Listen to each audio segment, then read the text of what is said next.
In the waning months of 1823, the mountain village of East Larkspur, Vermont, recorded 14 sudden deaths in under 90 days. It wasn't the sheer number of fatalities that unsettled the townsfolk. It was the pattern that emerged beneath them. Each and every deceased had passed through the care of a single establishment, Ellery's Sons Funeral Services. For over 20 years, the Ellery family had held the grim monopoly on death in this isolated New England community. Locals praised their steady professionalism, their affordability, and the reverent way they prepared bodies for burial. Their chapel, a whitewashed building with ivy-covered walls, stood solemnly at the end of Hollow Creek Road, part home, part mortuary, and part mystery. But on October 2nd, 1823, a state physician named Dr. Nathaniel Gray arrived for what was supposed to be a routine inspection of health practices in Vermont's rural counties. At first, East Larkspur struck him as no different from dozens of other forgotten towns scattered across the Green Mountains, quiet, insular, self-reliant. But something about the way townspeople spoke of the Ellerys unnerved him. They used words like grateful and devoted, but their expressions were tight, as if they were offering praise under duress. When Dr. Gray requested to inspect the bodies currently in Ellery care, what he found made his skin crawl. Unusual bruising patterns, clean, deliberate puncture wounds, residues of white powder clinging to lips and fingernails. He made notes, quietly, carefully, but he was already aware that the deaths here were not natural. Something was being done to these people before they died, and whoever was doing it knew how to cover their tracks just well enough to convince a grieving village. The Ellerys, meanwhile, welcomed Dr. Gray with thin smiles and impeccable manners. Patriarch Cyrus Ellery shook his hand with quiet strength. His sons stood stiffly beside him, Everett and Milo, both tall, grim-eyed men in their 20s. No questions were asked, no hostility shown. But as Dr. Gray stepped into their embalming room, he felt it, a presence that didn't want him there. And what he would discover next, buried beneath layers of formaldehyde and falsehoods, would change everything. The Ellery residence, attached seamlessly to the back of their funeral parlor, was a structure both ordinary and unsettling. Built of gray stone with a slanted cedar roof and long, shutterless windows, it had the air of a watchful sentinel, the kind of house that had witnessed more than it ought to and held its tongue.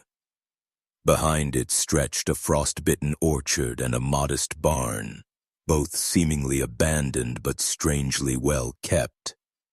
Cyrus Ellery had moved his family to East Larkspur in 1802, buying the land from a bankrupt farmer after a brutal winter killed off most of the livestock in the region.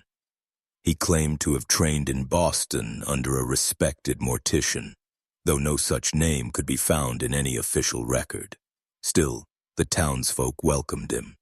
No one else wanted to handle the bodies. His wife, Eleanor, was rarely seen.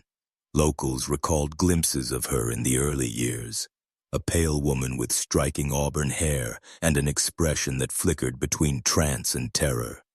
She died in 1812, or so Cyrus told the town, and was buried quietly on the family plot behind the barn. No service was held, no grave marker placed.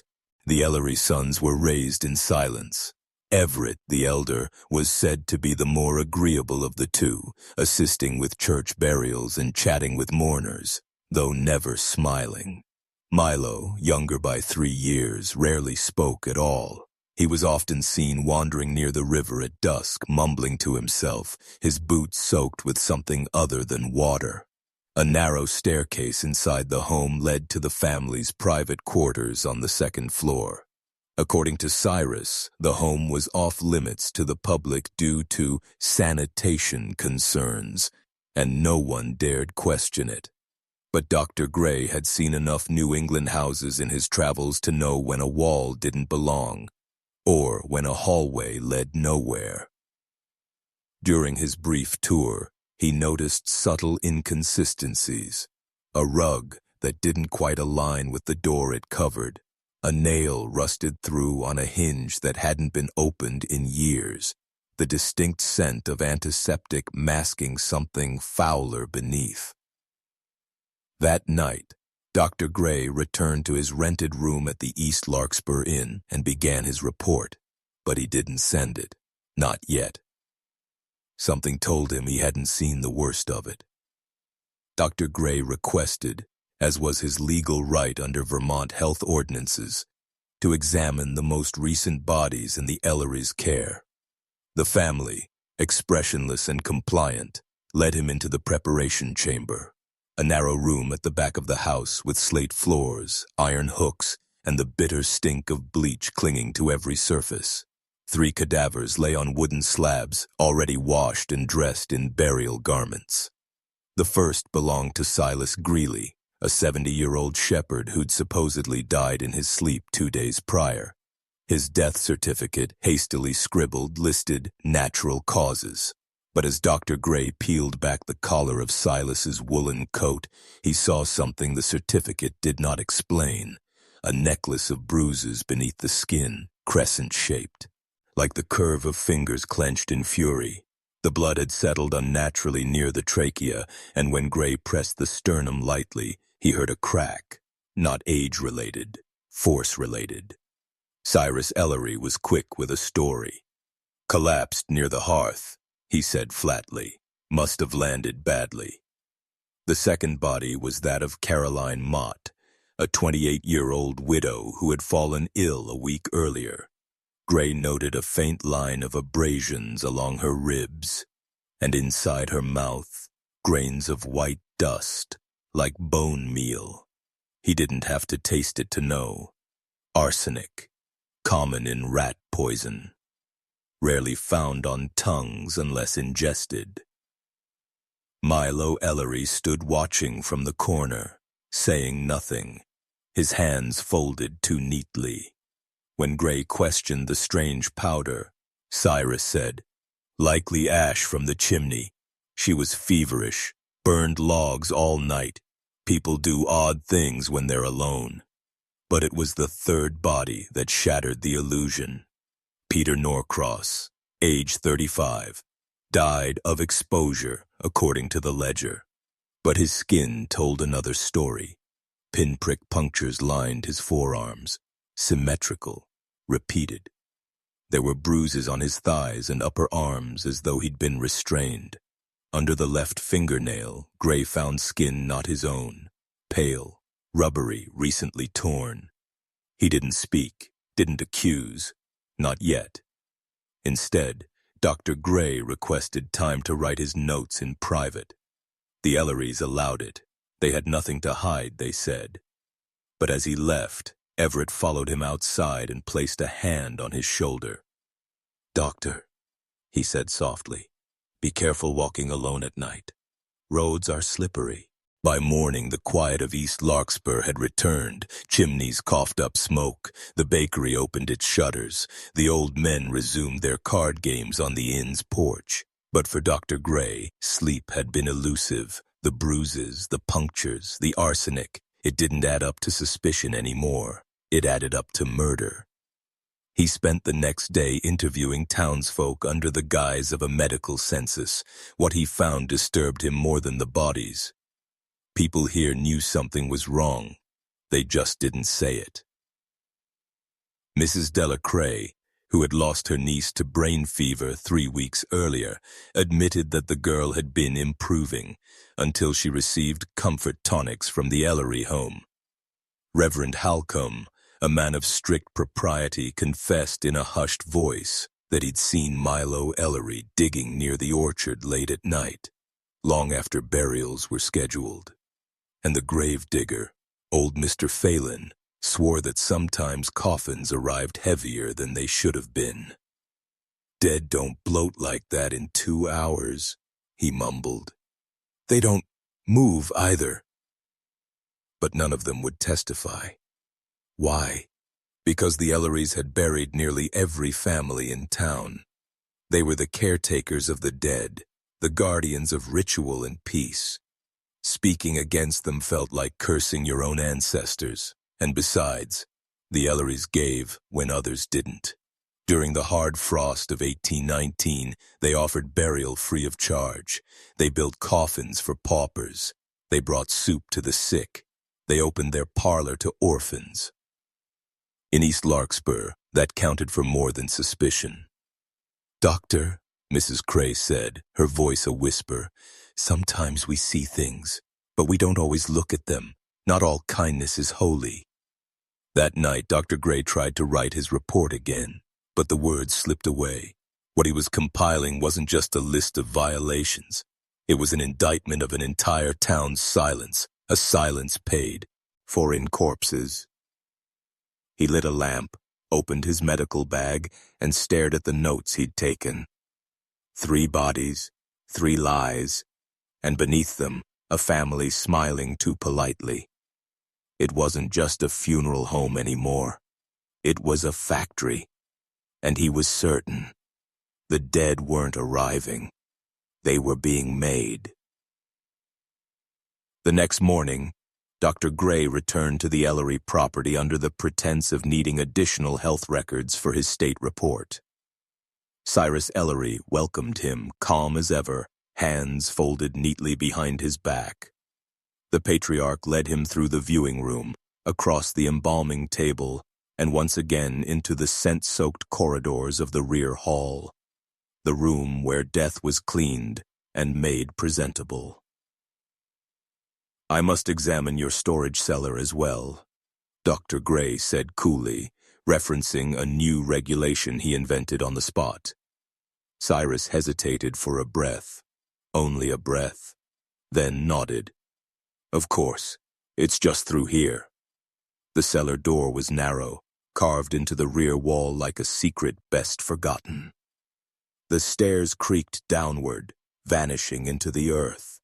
Dr. Gray entered first, carrying a lantern. The air changed instantly.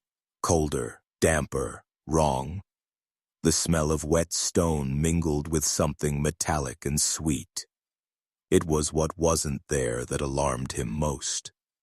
No dust, no cobwebs, no signs of disuse. This place was active. Bottles of embalming fluid sat neatly arranged on iron shelves. Surgical tools, too many for any funeral operation, gleamed under lamplight. On one wall stood 3 barrels, each sealed with copper lids. They vibrated faintly, as if something inside shifted when footsteps echoed above. "Just supplies," Cyrus said from the top of the stairs, not descending. But Gray noticed something else. A line in the stone wall, subtle but deliberate. A square outline, a panel. He turned. "Is there an auxiliary chamber?" Cyrus chuckled lightly. "Ah, that old coal room, sealed off years ago, moisture problems." Dr. Gray knelt and ran his fingers along the edges. Moisture didn't seal with brass hinges. He didn't push it, not yet. Instead, he examined the workbench beside the barrels. A thick leather-bound notebook rested on its corner, half covered in waxed cloth. Its spine was cracked, its pages curled with use. As he opened it, he saw no scripture, no burial records, just diagrams, medical notations, and a phrase at the top of the first page, written in neat mechanical script. "Observed reactions under duress, case 004, screamed for 12 minutes. Heart failure achieved in 17. He closed the book. He smiled politely at Cyrus at the top of the stairs. And in that moment, he knew. This wasn't a funeral home. It was a laboratory. Her name was Edith Rowley, and she had lived on the northern edge of East Larkspur in a weather-beaten cottage surrounded by yellow grass and silence. A widow for nearly a decade, she was known for her stubborn health. Never ill, never frail, always chopping her own firewood long past sunset. And yet, Edith was buried last week. The cause? Internal bleeding from an ulcer, according to the Ellery death register. But Dr. Gray wasn't satisfied with paper claims. He'd passed her home that morning and noticed her goat pen still occupied, the cottage shutters left ajar, a place too lived in to be empty. He knocked at the door of her nearest neighbor, a schoolteacher named Miss Corbin. "She was perfectly fine," the woman said, her eyes glassy with guilt. "I saw her 2 nights before. Laughing. Said she was trying to pickle carrots." Dr. Gray P.E. asked gently, "Who declared her ill?" Miss Corbin hesitated. "Milo Ellery." That name again. He'd been bringing firewood to her since October, and when he noticed her limping from a twisted ankle, he offered broth and tinctures from the family stock. "He's quiet, but he means well," the teacher said. Dr. Gray wrote the dates down. Edith's supposed ulcer appeared 3 days after Milo's visit. She was declared dead the following week. No physician had seen her. No autopsy requested. The body was embalmed before sunrise. The story was the same in 2 other cases he tracked. Martha Linney and Giles Harper. Both were alone. Both fell suddenly ill. Both had been nursed by a member of the Ellery family before passing. All 3 funerals handled without cost. He returned that evening to the inn, his thoughts buzzing like hornets. The Ellerys weren't opportunists. They were hunters. They chose the sick, the lonely, the unseen, people whose deaths would seem sad, but not strange. And every kindness they offered, broth, shelter, company, had strings sewn from poison. Dr. Gray opened his notebook and wrote in thick, angry script, "Ellery deaths are not natural. Pattern is evident. Access equals control equals death." But as he closed the book, he noticed something chilling. A line had been added beneath the crack of his door. Something sharp, something fresh. Scraped into the wood were 5 letters. "Leave." The warning beneath his door didn't frighten Dr. Gray. It confirmed what he already knew. The Ellerys were aware of him. But it also told him something more vital. They were nervous. He decided to push further. The next morning, he sought out someone who'd been in town long enough to remember things most had chosen to forget. Elias Cutter, a former carpenter with a whiskey breath and a head full of stories. Elias hadn't been seen in church in over a decade and spent most days rocking on the porch of the general store, watching the road like it owed him something. "Ellerys," he grunted when Dr. Gray bought him a pint. "Which ones? The ones living or the ones who ain't?" The doctor pressed gently, asking about the family's early days. "They came here with a black wagon and a woman who looked like she hadn't slept in years," Elias said. "That was in '02. Town needed a coffin man, so we said fine. But that woman, Eleanor, she screamed in her sleep. Neighbors heard it through stone walls." "And then she died?" Dr. Gray asked. Elias shook his head slowly. "No. Then she disappeared. Cyrus told us she had gone west to visit family. But she didn't even have family west of the creek." He paused, chewing his lip. "Some boys found a shawl by the pond that spring. Same red stitching Eleanor wore, but they brought it to the Ellerys and Cyrus said, 'She's alive. She wrote us.' No letter ever shown, just his word." Gray leaned forward. "Why didn't anyone investigate?" Elias let out a hollow laugh. "Because every widow in town owed them something. Every preacher got a discount on his brother's casket, and everyone else just wanted their dead buried fast and cheap. You think people want truth, doctor? Nah, they want peace." That night, as a cold rain blew through East Larkspur, Dr. Gray lay awake listening to the wind scrape the shutters. Something about the story stuck to him like oil. The Ellery family didn't begin with the sons. They began with a disappearance, and if Eleanor hadn't died, then where had she gone? Or worse, what had they done with her? Dr. Gray waited until Sunday morning, the only time the Ellery home was guaranteed to be empty. The family was deeply embedded in the First Reformed chapel, seated in the second pew from the altar every single Sabbath without fail. They stayed long afterward, too, lingering over tea and pious conversation as if they hadn't been elbow-deep in formaldehyde the day before. Gray knew he had 3 hours. With the town distracted in worship, he made his way around the back of the Ellery property, through the frost-bitten orchard and down into the sloping root cellar. He'd stolen a spare key earlier that week, slipped from beneath the cover cloth of their old delivery wagon. The door clicked open into silence. Inside, the scent was worse than he remembered. Beneath the herbal wash and camphor was the raw stink of wet iron. Blood. Not fresh, but recent enough to breathe. He bypassed the formal workbenches and headed for the hidden wall he'd identified days earlier. Kneeling, he pressed the edge of his boot against a floor tile that had scuff marks unlike the others. A soft, mechanical click echoed through the stone chamber. The wall gave way. A narrow hallway appeared behind it, lined with wooden shelves, not embalming tools, not supplies.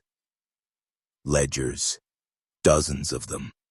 Thick, leather-bound, wrapped in linen, each labeled not with names, but with numbers, patient numbers, case numbers, dozens, maybe hundreds.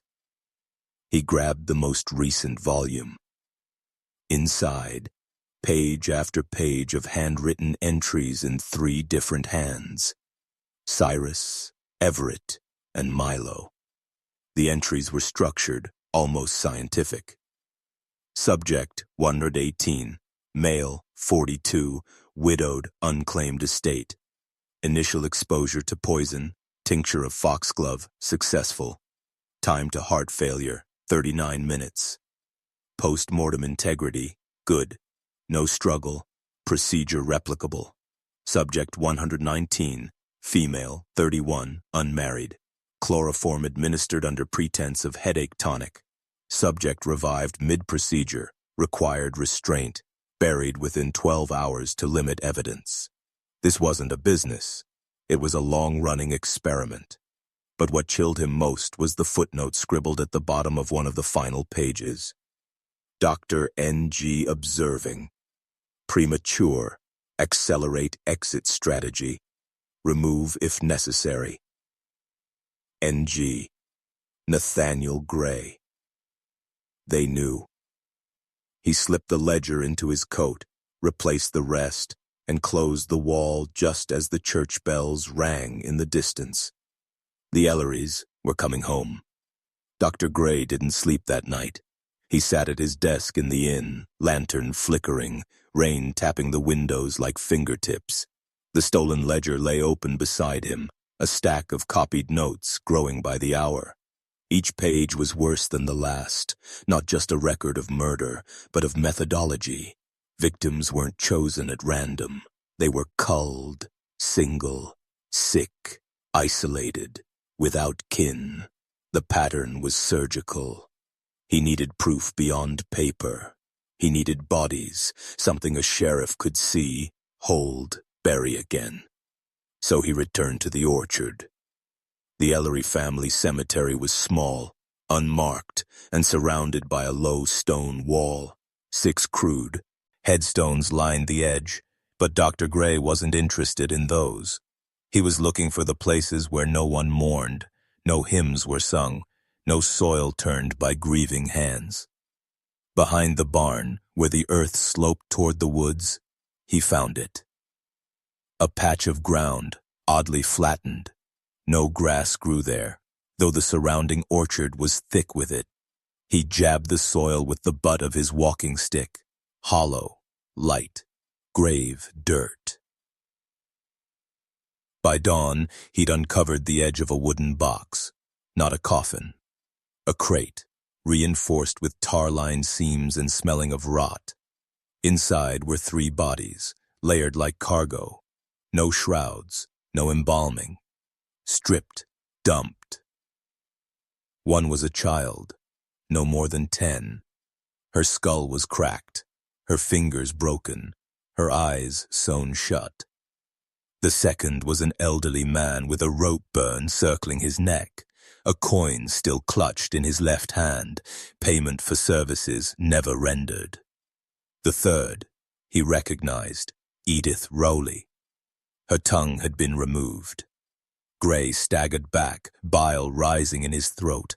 The family hadn't just killed. They'd disposed of the unpresentable, those too damaged to display in satin-lined boxes. These were the bodies that couldn't be staged, couldn't be lied about. These were their failures. He reburied them carefully, marking the spot with 3 flat stones and a scrap of cloth tied to a branch above. Then he returned to town, not to warn anyone, but to send a letter. The postmaster sent dispatches south twice a week, and Gray used one to send a sealed report to the governor's office in Montpelier. He knew time was short, and the Ellerys had likely already decided how he would die. It came on Wednesday, in the form of a handwritten note slipped beneath Dr. Gray's door. Dr. Nathaniel Gray, we hope your time in East Larkspur has been productive. We would be honored if you'd join us for tea at Ellery House this afternoon. No more than a friendly farewell. Yours in warmth, Cyrus Ellery. It wasn't a request. Gray read the note 3 times. The ink was fresh, the paper thick, expensive, the kind kept for letters of condolence or confession. But it was the handwriting that chilled him. Elegant, deliberate, steady. A murderer's hand pretending to be civilized. He considered refusing, but then he remembered the ledger in his coat, the ledger he hadn't returned. If they suspected it was missing, and he was sure they did, his time was already counted in hours, not days. So he went. The Ellery home was quiet when he arrived. No smoke from the chimney, no carriage in sight. Yet the door was open, waiting. Cyrus greeted him in the foyer with a smile like a funeral mask. Everett stood near the mantel, arms folded. Milo wasn't present. Gray's eyes searched for him instinctively, but the absence only made things worse. The tea was served in the parlor. China cups, sugar cubes, slices of candied orange. Cyrus poured with the precision of a man who'd prepared 1,000 last meals. We understand you've been thorough, he said gently. Our family has nothing to hide, of course, but we do worry about misunderstandings. Gray stirred his tea but did not drink. Everett watched him with a stillness that felt more like a test than a threat. We've heard, Cyrus continued, that you've spoken to townspeople who, let's say, enjoy embellishment. Mr. Cutter, for example. A man fond of drink and delusion. Gray kept his voice calm. I'm required to speak to all residents during health surveys. Cyrus smiled, folding his hands. Of course, but we do hope you'll limit your findings to facts. No need to concern the good people of Larkspur with superstition. After all, Doctor, people die. Always have. Gray stood. And sometimes, Mr. Ellery, they're helped along. Silence. Then Everett took one step forward, finally speaking. You should be careful. People who go digging around here don't always resurface. Gray nodded. Then you'd better make sure the dirt's packed tight. He left. But he knew the trap had been set, and the next move was theirs. By dawn the next day, the snow had returned. Fine, cold flakes dusted the roofs and softened the roads, but it did little to dull the edge in the air. Dr. Gray woke to news waiting on the inn's doorstep, not in the form of a letter this time, but from the mouth of a breathless stable boy. Mr. Cutter's gone, sir. Ain't come back since last night. Gone. Dr. Gray dropped his coffee mid-sip and reached for his coat. He hurried through the square to Cutter's shack behind the tannery, a sagging one-room dwelling with smoke-stained windows and muddy boots still on the porch. Inside, everything was in place. Chair by the stove, cards on the table, a coat hung over a beam, but no fire, and no footprints in the snow outside except for one, a set of parallel grooves in the mud, as if something had been dragged from the back door. Gray followed the trail as it wound through brush and thinned out behind the mill. It led straight to the edge of Hollow Creek, where the ice was broken in a ragged oval. The current ran black beneath it. No body, no blood, just Cutter's hat, half frozen and floating. Back in town, no one asked questions. They muttered words like "wandered off" and "poor old man," but their eyes avoided Dr. Gray's. He saw what they were doing, sealing the truth in silence. Because admitting Cutter had vanished meant admitting he was taken, and that meant confronting what no one wanted to say aloud. That East Larkspur was being hunted from within. Back at the inn, Dr. Gray found a package in his room. No sender, just twine and wax. He unwrapped it slowly. Inside was a folded piece of brown paper, a map. Drawn in ink, smudged in places, it showed the Ellery property, the house, the barn, the orchard. But more than that, it revealed beneath, tunnels, chambers, something labeled "lower vault" etched beneath the house in faded pencil. In the corner, a final note. Thought you might want this. They think I'm drunk. I'm not. E.C. Cutter had left him a final warning. And now, Gray had no choice but to descend into the Ellerys' true domain. Dr. Gray waited until midnight. Snow muffled the world into silence, and East Larkspur slept with its doors bolted tight. The only light came from the Ellery house, a low flicker in the upstairs study, and the steady glow in the embalming room. They were awake, but they didn't know he was coming. He followed the map precisely, circling through the orchard where dead trees leaned like penitents. Beneath one particularly twisted trunk, half covered in vines, was a hatch built into the ground, nearly invisible unless you knew where to look.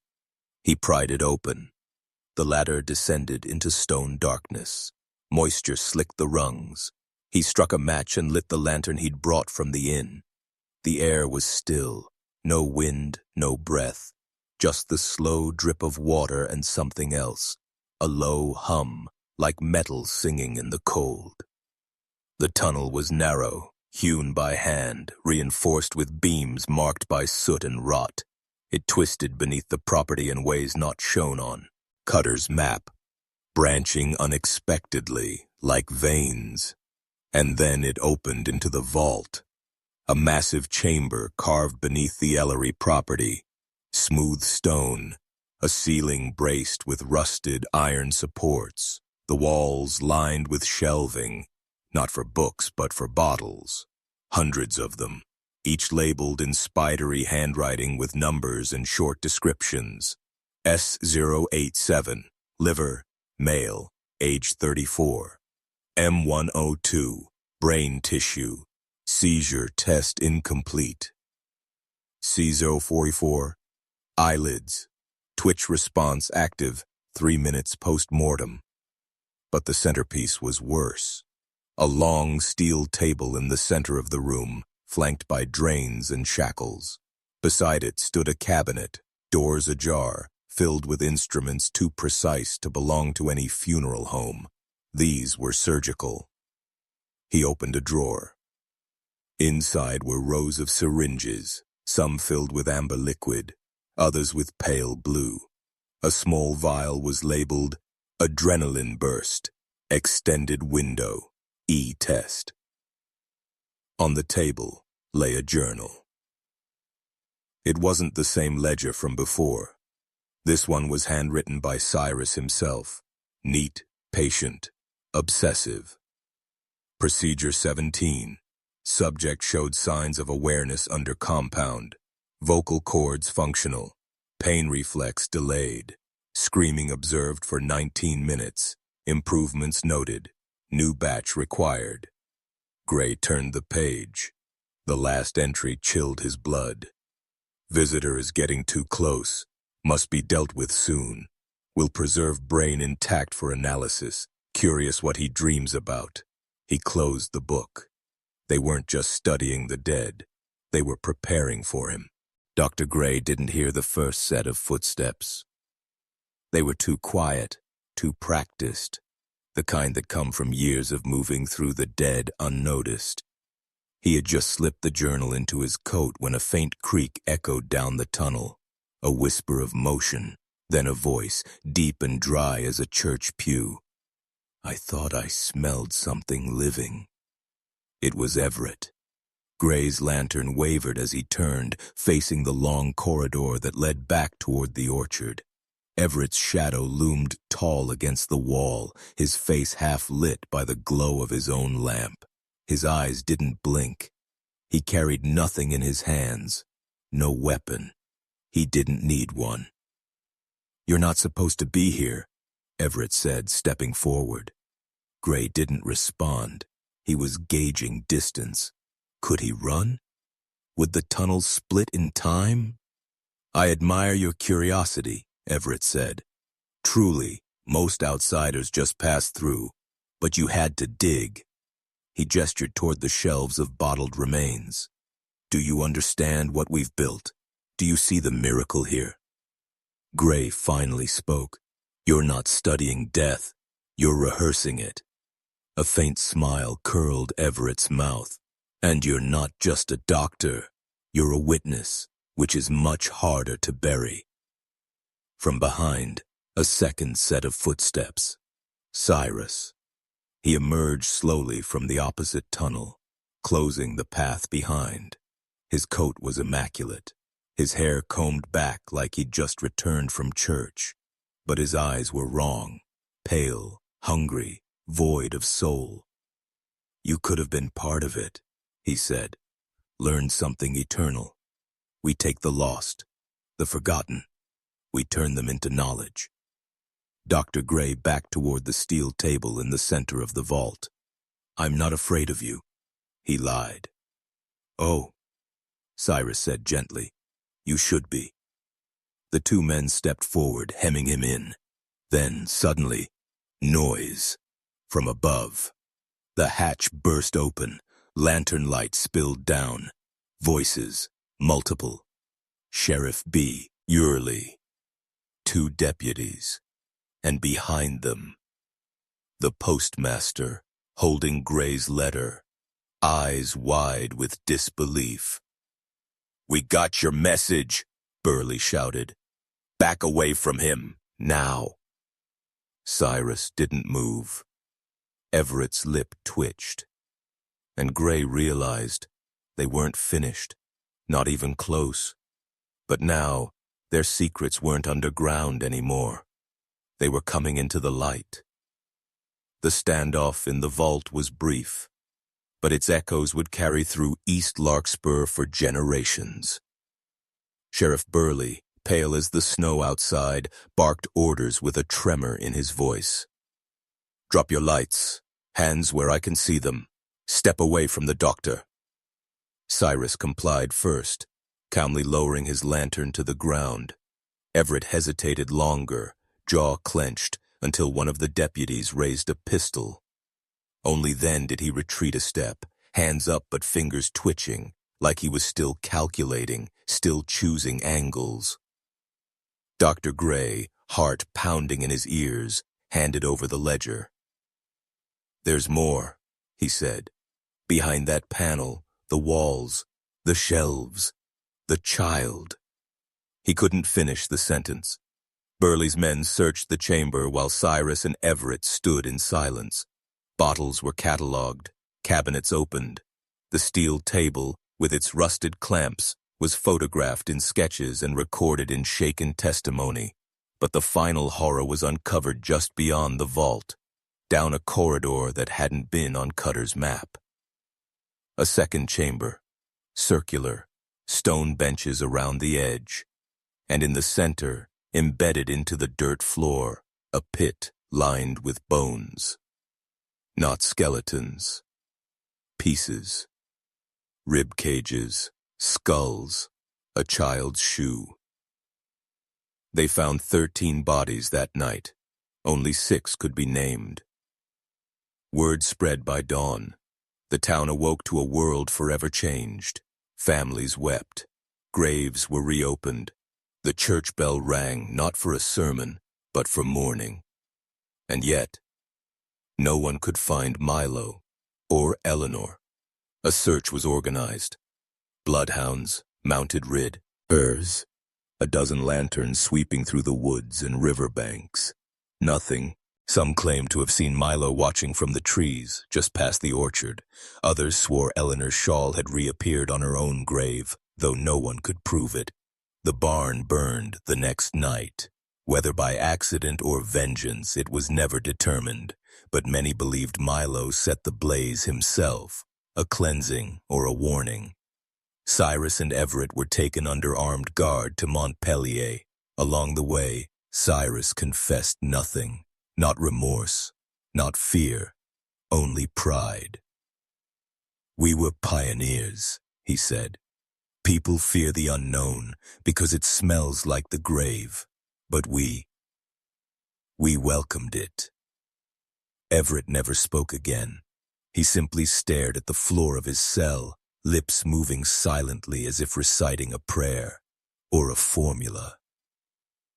But the house remained, boarded, cold, watching, waiting. The Ellery house was sealed by order of the state, its doors nailed shut, its windows boarded over. A placard was affixed to the front porch, "Condemned pending investigation." But even after the deputies left, no one dared go near it. Children crossed to the other side of the road when passing by. Dogs refused to bark at its fence because the house had seen too much, and something inside it still knew your name. Dr. Gray remained in East Larkspur for another month, working with investigators to catalog evidence, identify the dead, and calm a town that had lost more than its illusions. It had lost its innocence. The Ellerys had not just murdered in secret.